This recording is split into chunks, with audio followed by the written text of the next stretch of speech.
സംസ്ഥാനത്തെ ദേവസ്വം ഭൂമികളിൽ വ്യാപക കൊള്ള. തിരുവിതാംകൂർ, കൊച്ചി, മലബാർ ദേവസ്വങ്ങളുടെ 25,000 ഏക്കർ ഭൂമി കാണാനില്ല. ഏറ്റവും കൂടുതൽ അന്യാധീനപ്പെട്ടത് മലബാർ ദേവസ്വത്തിന്റെ ഭൂമിയാണ്.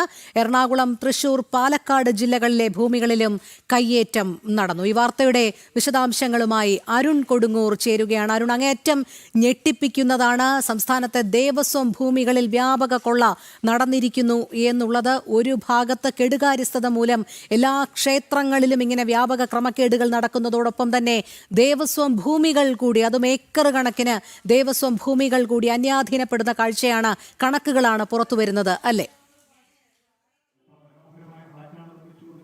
തീർച്ചയായും കഴിഞ്ഞ ദിവസങ്ങളിലെ നമ്മുടെ അന്വേഷണം എത്തിനിന്ന ഒരു സ്ഥലമാണ്. അത് നിയമസഭാ രേഖകളുടെ അടിസ്ഥാനത്തിലാണ് ഈ മണിക്കൂറിലെ ഏറ്റവും വലിയ ഈ ഒരു വാർത്ത നമ്മൾ പുറത്തുവിടുന്നത്.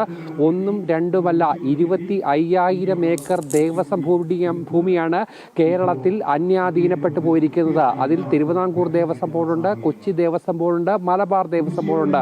ഈ 3 ദേവസ്വം ഭൂമികളാണ് ഏറ്റവും കൂടുതൽ കേരളത്തിൽ നിന്നും അന്യാധീനപ്പെട്ടു പോയിരിക്കുന്നത്. അതിൽ ഏറ്റവും പ്രധാനപ്പെട്ടത് മലബാർ ദേവസ്വം ബോർഡിന്റെ കീഴിൽ വലിയ രീതിയിലുള്ള ഭൂമി കൊള്ള നടന്നിട്ടുണ്ട് എന്നതാണ് ദേവസ്വം രേഖകൾ തന്നെ, അല്ലെങ്കിൽ നിയമസഭയിൽ നിന്ന് നമുക്ക് ലഭിച്ച രേഖകൾ തന്നെ ഏറ്റവും പ്രധാനമായി മനസ്സിലാക്കേണ്ടിയിരിക്കുന്നത്.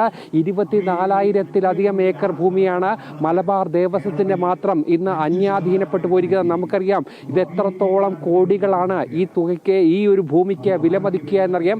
അത്ര വലിയ തട്ടിപ്പ്, അത്ര വലിയ കൊള്ള, അത്ര വലിയ അഴിമതികളൊക്കെ തന്നെ നടന്നിട്ടും ഒരു തരത്തിലുള്ള ഇടപെടലും അധികൃതരുടെ ഭാഗത്തുനിന്ന് നടത്തില്ല. നമുക്കറിയാം സമീപകാലത്ത് ശബരിമലയിൽ ഉണ്ടായ കോടികളുടെ കൊള്ളയൊക്കെ തന്നെ അറിയാം. അതിൻ്റെ കൂടെയാണ് ആരും ശ്രദ്ധിക്കാതെ പോകുന്ന ഈ ഒരു വലിയ വാർത്ത കൂടി നമ്മൾ ഈ ഒരു മണിക്കൂറിൽ പുറത്തുവിടുന്നത്.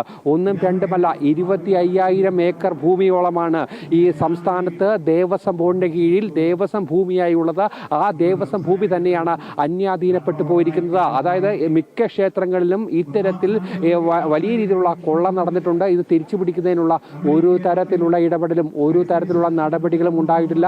പലപ്പോഴും ഇത്തരത്തിൽ പ്രാദേശികമായുള്ള പ്രതിഷേധങ്ങൾ ഉയരുമ്പോൾ അത് തിരിച്ചു പിടിക്കാനുള്ള നടപടികൾ സ്വീകരിക്കും എന്ന് പറയുന്നതിനപ്പുറത്തേക്ക് ഇതിൽ ഒരു തരത്തിലുള്ള ഇടപെടലും ദേവസ്വം ബോർഡിന് നടത്താൻ കഴിഞ്ഞിട്ടില്ല. 2016 ഏറ്റവും ഒടുവിൽ ഈ വിഷയം നിയമസഭയിലേക്ക് വന്നത്. അന്ന് മന്ത്രി കടകംപള്ളി സുരേന്ദ്രനായിരുന്നു ദേവസ്വം മന്ത്രിയായിരുന്നത്. ദേവസ്വം മന്ത്രി ഔദ്യോഗികമായി പുറത്തിറക്കിയ അല്ലെങ്കിൽ മറുപടിയായി നൽകിയ ആ ചോദ്യോത്തര കുറിപ്പാണ് നമ്മൾ ഇതിന് ആധികാരികമായി മുന്നോട്ട് വെക്കുന്നത്. അതായത് ഔദ്യോഗിക രേഖകൾ പ്രകാരമാണ് ഈ 25,000 ഏക്കർ ഭൂമി സംസ്ഥാനത്ത് വിവിധ ദേവസ്വം ബോർഡുകൾക്ക് നഷ്ടമായിരിക്കുന്നു എന്നുള്ള ഏറ്റവും പ്രധാനപ്പെട്ട ഒരു വാർത്ത കൂടിയാണ് നമ്മൾ ഈ സമയത്ത് ബ്രേക്ക് ചെയ്യുന്നത്. അതിലേറ്റവും പ്രധാനമായി മനസ്സിലാക്കേണ്ട മറ്റൊരു കാര്യം കൂടിയുണ്ട്.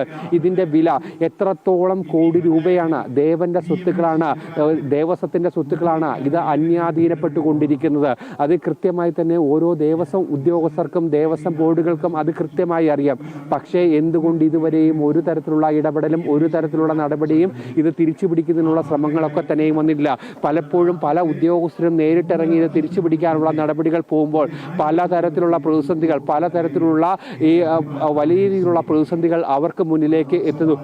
ഇത് തന്നെയാണ് ഇവിടെ പ്രധാന കാരണമായി പറയുന്നത്. എന്തായാലും ഒരു വലിയ മാഫിയ കൂടി ഇതിന് പിന്നിൽ പ്രവർത്തിക്കുന്നുവെന്ന് പറയാതിരിക്കാൻ വയ്യ. അങ്ങനെ തന്നെയാണ് നമ്മളുടെ ഈ ഒരു അന്വേഷണത്തിൽ ഇത് വ്യക്തമാക്കുകയും ചെയ്തിരിക്കുന്നത്. സംസ്ഥാനത്ത് ഉടനീളം ഈ ഒരു ദേവസ്വം ഭൂമിയിൽ വ്യാപകമായുള്ള കയ്യേറ്റങ്ങൾ നടന്നിരിക്കുന്നു. അത് ഏറ്റവും കൂടുതൽ നടന്നത് മലബാർ ദേവസ്വത്തിലാണ്.